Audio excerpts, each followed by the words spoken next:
जय हिंद साथियों। स्वागत है आपका आपके अपने परिवार भारतवर्ष क्लासेस में। इस वीडियो में हम कल 6 सितंबर 2024 क्लास 6 मैथ वीकली टेस्ट में आने वाले वेरी इंपॉर्टेंट क्वेश्चंस को करने वाले हैं। और साथियों, आप BWC किड्स परिवार पे नए होंगे तो सब्सक्राइब जरूर कीजिएगा। अब से आपको क्लास 6 का इम्पोर्टेंट क्वेश्चंस इसी चैनल पर अपलोड मिलेगा, ठीक है। तो इसको ज़्यादा से ज़्यादा लाइक कीजिए, अपने अपने दोस्तों को शेयर कीजिए। स्टार्ट करते हैं। पहला प्रश्न यहाँ पर पूछा गया है, इनमें से कौन सा पूर्णांक -25 से बड़ा है।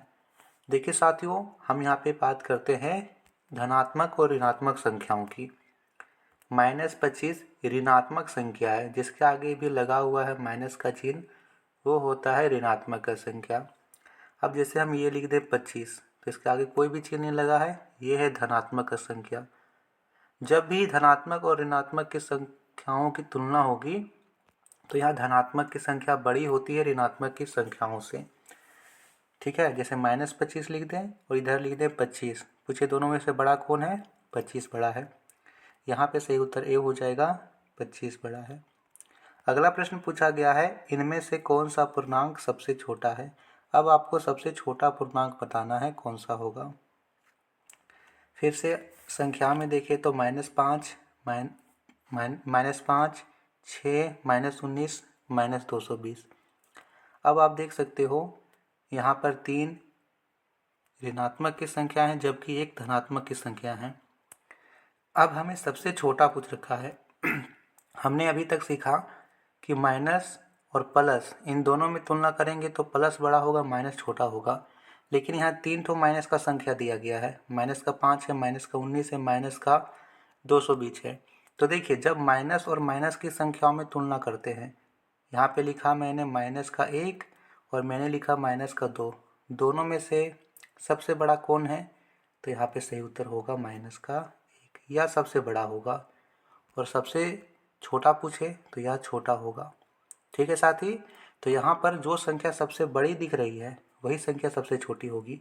माइनस की संख्याओं की बात करें तो माइनस में सबसे जो बड़ा दिख रहा है वो माइनस का 220 दिख रहा है, तो यही सबसे छोटा संख्या होगा। कंफ्यूज नहीं होने का, एग्ज़ाम में सही से मान लीजिएगा। अगला दे रखा है, -3 जोड़ 7 का मान कितना होगा। तो आप कुछ चिन्हों को याद रखिए। यदि माइनस और माइनस को जोड़ेंगे तो प्लस होगा, प्लस और प्लस को एक साथ लिखते हैं तो ये दोनों मिलकर प्लस हो जाता है। माइनस और प्लस को एक साथ लिखते हैं तो ये माइनस होता है, और प्लस और माइनस को एक साथ लिखते हैं तो ये माइनस होता है। ये 4 चीज़ याद रखिएगा। पूरा मैथ और पूरा पूर्णांक जोड़ घटा गुणा भाग इसी कॉन्सेप्ट पर आधारित है। अब देखिए, यहाँ पर 2 चिन्ह आपस में आ रहा है। माइनस का 3 में माइनस है, प्लस का 7 में प्लस है।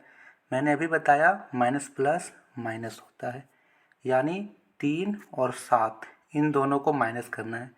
बीच में यहाँ पर देखिए माइनस करना है, तो 7 में से 3 माइनस करेंगे 4 आया।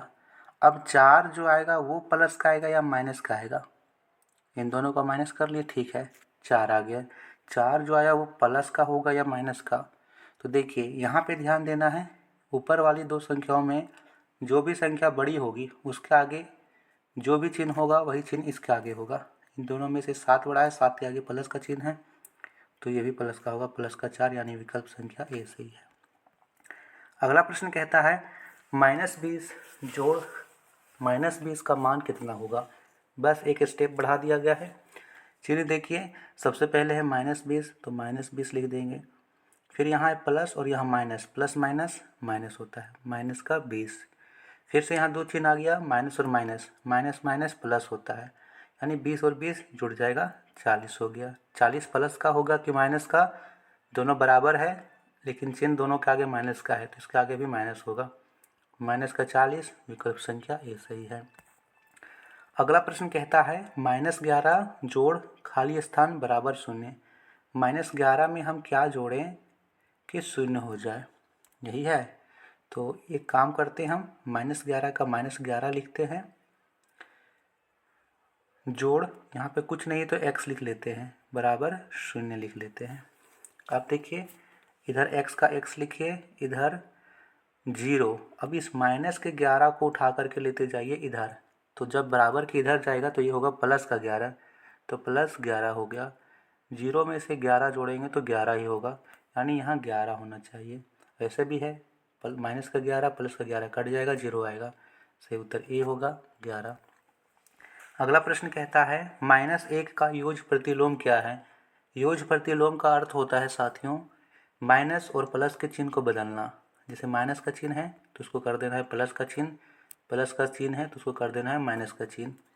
-1 है तो -1 में माइनस हटाएंगे तो प्लस का 1 आएगा, +1 यानी ऑप्शन नंबर ए सही है। अगला प्रश्न है 7 में कितना घटाने पर -12 प्राप्त होगा। बड़ा ही आसान सा प्रश्न है। 7 है और उसमें हम कितना घटाएं कि 12 प्राप्त हो। चलिए हम x मानकर करते हैं। 7 में हम x को घटाते हैं, हमें -12 प्राप्त होना चाहिए। इस प्रकार से हम समीकरण बना लिए हैं। देखिए प्रश्न के अनुसार ही बनाए हैं। 7 है, 7 लिख दिए। इसमें कितना घटाएं, हम x को घटा दिए, हमें प्राप्त हो रहा है -12, -12 को लिख दिए। अब इसे हम हल कर लेते हैं, हमारा उत्तर आ जाएगा। -x का -x का -1 लिखिए बराबर -12 का -12। इस प्लस के 7 को इधर लेके आइएगा तो होगा माइनस का 7। ठीक है। अब देखिए यहाँ पर -x का -x है, यहाँ पर है -12 -7, माइनस माइनस प्लस 12 और 7 होता है 19, तो 19 लिखेंगे। दोनों में से 12 बड़ा है, 12 का आगे माइनस का चिन्ह तो इसका आगे भी माइनस, इधर भी माइनस x है, इधर -19 है, माइनस से माइनस कट गया, x का मान आ गया 19, यानी ऑप्शन नंबर ए सही होगा। फिर से समझ लेते हैं। प्रश्न कहता है 7 में से कितना घटाएं कि -12 आ जाए। तो हम लिखे इसी प्रकार, 7 में हम x को घटा दिए। ये घटाव का चिन्ह क्यों लगाएं, क्योंकि घटाने बोल रहा था। कितना प्राप्त हो रहा था -12, तो -12 लिखें। अब हम इतना तक को बराबर लिखे हैं, -x बराबर -12, ये बराबर लिखे हैं। अब हमने यहाँ पे -7 कहाँ से लिखा, इस 7 को उठा करके हम इधर लेके आ रहे हैं, तो यहाँ से इस प्रकार बना। समझ में आ रहा है। अगला प्रश्न है निम्न में कौन अभाज्य संख्या है। देखिए अभाज्य संख्याओं की परिभाषा पूछे तो यह केवल एक और स्वयं से विभाजित होगा, यानी जो संख्या दे रखा है वो केवल एक का पहाड़ा में आएगा और खुद का पहाड़ा में आएगा। जैसे यहाँ दे रखा है 2, तो 2 केवल और केवल एक का पहाड़ा में आता है और खुद जो संख्या वही उसी का पहाड़ा यानी 2 का पहाड़ा में आता है। बात करें 4 की तो 4 तो यहाँ पे 1 का पहाड़ा से आ रहा है, 2 का पहाड़ा से आ रहा है, 4 का पहाड़ा से भी आ रहा है, तो ये 3 का पहाड़ा से आ गया तो ये नहीं आएगा, तो यहाँ पे सही उत्तर होगा 2। अगला प्रश्न है 3, 6 तथा 12 का लासा क्या होगा। कितने बच्चों को एलसीएम निकालना आता है बताइए। बड़ा ही आसान है, 3, 6 और 12 लिख देंगे। लासा को बोलते हैं LCM। ठीक है। सबसे पहले हम देखते हैं 3 से, 3 एकम 3, 3 दूनी 6, 3 चौक 12, फिर 2 से चला जाएगा, 2 एकम 2, 2 दूनी 4, 3 2 और 2, 3 दूनी 6, 6 दूनी 12, यहाँ पर एलसीएम आ गया 12।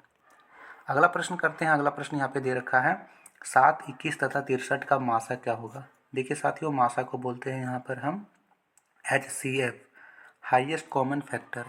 तो सबसे पहले 7, 21 और 63 को लिखते हैं।